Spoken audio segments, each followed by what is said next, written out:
युवा भनेको एउटा त्यो सिक्का जस्तो हुँदो रहेछ कि युवा मात्र नभएर मान्छे कि सिक्काको चाहिँ अगाडि र पछाडि दुईवटा पार्ट हुन्छ नि त। अगाडिको पार्ट अहिले हामीले मेरो अधिकार यो हो, युवाको अधिकार यो हो, महिलाको अधिकार यो हो, हामीले यस्तो गर्न पाउनुपर्छ उस्तो गर्न पाउनुपर्छ भन्दै गर्दा त्यसको पछाडिको पार्टमा चाहिँ रेस्पोन्सिबिलिटिज, युवाको जिम्मेवारी यो हो। युवा मात्र नभएर तिमी नेपालमा बस्छौ, नेपालको एउटा तिमी सिटिजनको रेस्पोन्सिबिलिटी के हो त?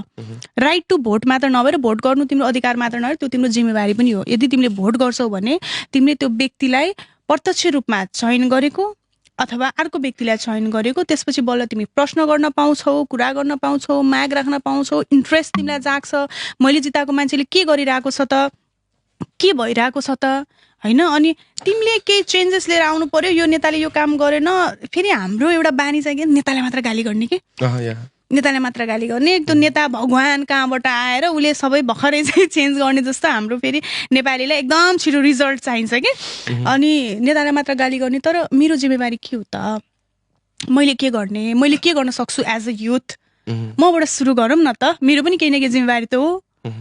मैले भाषण गर्छु, स्टेजमा गएर ठुला ठुला कुरा गर्छु, युवाले यो गर्नुपर्छ त्यो गर्नुपर्छ भन्छु, तर घर आएर मैले आफ्नै घरमा चाहिँ मैले आफ्नो जिम्मेवारी निभाउँदिनँ, होइन?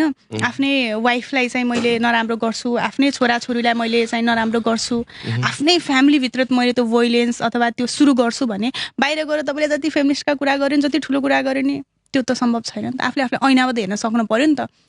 सो एज अ युथ पनि तपाईँको रेस्पोन्सिबिलिटिजहरू छ, तपाईँले त्यो गर्नुपर्छ। तपाईँले आफ्नो अधिकार माग्दै गर्दा तपाईँले आफ्नो जिम्मेवारी पनि पुरा गर्नुपर्छ। तपाईँ यो ठाउँमा बस्नु भएको छ, यो समाजमा बस्नुपर्छ, खानुपर्छ, हिँड्नुपर्छ, ट्याक्स तिर्नुपर्छ, आफ्नो ठाउँमा छ। तर as a youth, as a social animal, you have your responsibility and you have to complete your responsibility.